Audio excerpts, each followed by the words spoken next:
talk about something that's incredibly common but rarely addressed with real clarity. Manifesting a specific person and feeling like it's not working. The frustration, the constant checking of your phone, the analysing of every little thing they do or don't do. It's exhausting, but the truth is the exhaustion isn't coming from them. It's coming from you. Not because you're lazy or broken or unworthy or anything like that, but because of the narrative that kicks in when you see someone else succeed or when your SP doesn't respond. What's happening in those moments is that your nervous system flares up, not because of what your SP did or didn't do, but because of what you've made it mean. You've internalized it. That silence becomes rejection. That delay becomes proof of your deepest fear, that you're not chosen. This is where tarot becomes incredibly useful.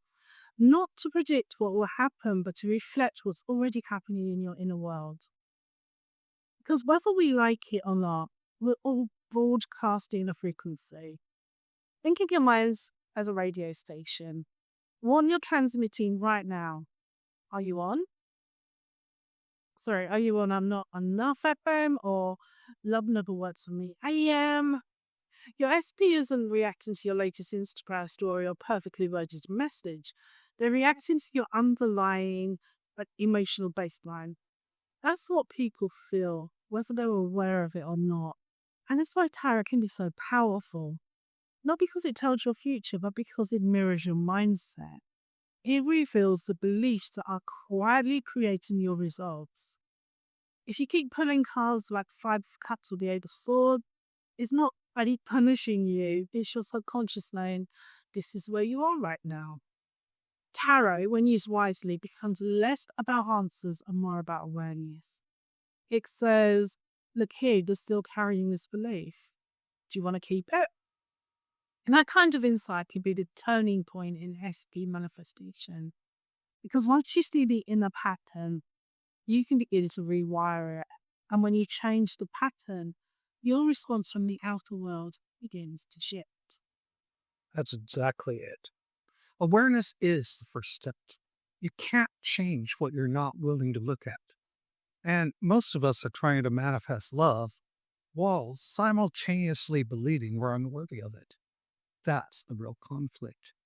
You're asking for connection with one hand and pushing it away with the other. Tarot helps you see that contradiction. It shows you what's underneath the surface, and it does it without judgment. Now, one misconception that gets a lot of people stuck is the belief that manifestation ends once you get the relationship. But if you've used your energy and your consciousness to draw this person in, what makes you think that that stops once they arrive? It doesn't. In fact, it gets more important. That same energy you used to use to attract a relationship is now what sustains it. Let's say you've manifested your SP and everything feels great at first. Then one day they seem distant and suddenly your old stories come rushing back or pulling away. I knew I wasn't enough. This always happens to me. That's not intuition, it's repetition. These are all worn neural grooves that haven't caught up with your new reality yet. And this is where tarot continues to serve, not as a tool to obsess over their thoughts, but as a way to check in with your own. You pull the Seven of Swords, and instead of spiraling into fear, you pause. You ask, what story am I telling myself about this situation? Am I projecting past wounds into a present connection? That single shift in self-inquiry can prevent a whole cascade of unnecessary drama.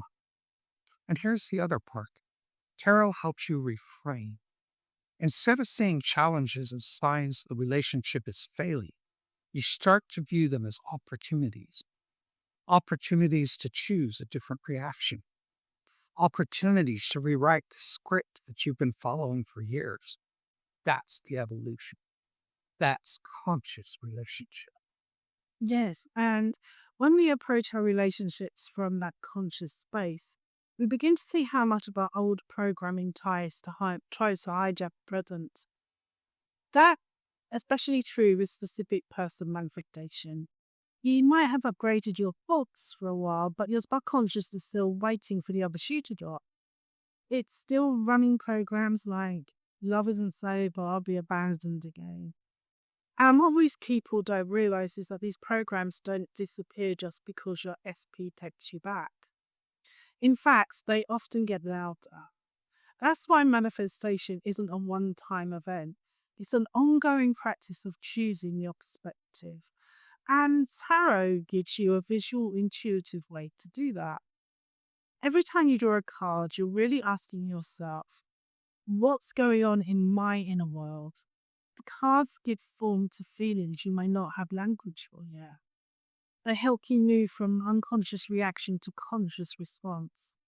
And over time, that builds a different kind of relationship, not just with your partner, but with yourself. So instead of using tarot to ask, will they come back? A better question is, what part of me feels abandoned right now? Instead of asking, are they hiding something? Ask, where am I not trusting myself? That shift in inquiry moves you out of victimhood and into agency. And that's where real love begins, not in control or perfection, but in clarity and choice. Exactly. The deeper message here is that you are the common denominator in every relationship that you experience. It's not a judgment, it's empowerment.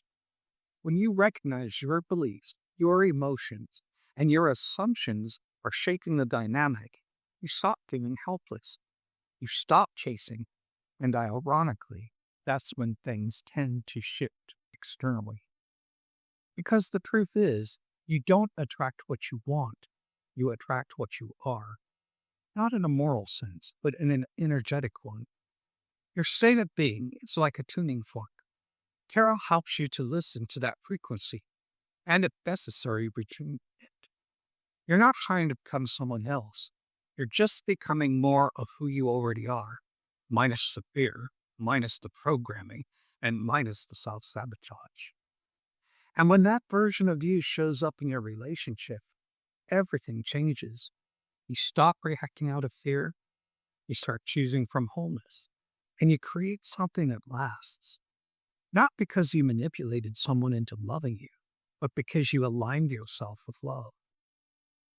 So if you're on this journey, keep the focus inward. Use tarot not for control, but for clarity. Not to predict the future, but to take responsibility for the present. That is where your power is. That's where your love story really begins. Before we wrap, let's talk about one more important piece: how to use tarot responsibly when it comes to your specific person, and when it might be helpful to work with a reader. Because whilst self reflection is powerful, sometimes you're just too close to the situation to speak clearly. We've all been there, asking the same question, filling the same card, hoping it means something completely different this time. Reading for yourself works best when you're willing to be honest with yourself. When you use the card not to confirm what you want to hear, but to explore what you need to know. But if you find that you're putting cards repeatedly for reassurance, or obsessing over your SP's next move, it might be time to step back or seek guidance from someone neutral. That said, not all tarot readers are created equal. If a reader tells you exactly what your SP is thinking, guarantees reunion dates, or talks in absolutes about your future, you may want to look elsewhere. That's not tarot really, that is subperformance. That's right. The right tarot reader will not take away your power. They'll reflect it back to you. They'll help you examine your mindset, uncover blind spots, and shift unhelpful beliefs. A good session should have you feeling more grounded, not more anxious, more clear, not more confused. What you want is someone who helps you reframe your inner narrative, someone who understands that tarot isn't about fate, but about focus. They'll use the cards as a mirror, not a map carved in stone. because ultimately the goal isn't to predict whether your SP will call. The goal is to understand why it matters so much and what story is playing underneath that longing. So if you're feeling stuck and you want support with clarity, not control, then working with a reader can be a useful part of your journey. Just make sure they point you back to yourself, not away from your own agency. The best readers aren't authorities on your life, they're skilled reflectors of your energy, and they'll remind you of what you already know but may have forgotten. You are the one creating your experience. If you found this valuable, please like the video, subscribe to this channel, and tap the bell so you're notified when new conversations are released. And if someone you care about might benefit from this too, please share it with them. A small gesture can ripple outward in meaningful ways. So thank you for being here. Thanks for your time. And until next time, think differently, dream boldly, and create consciously.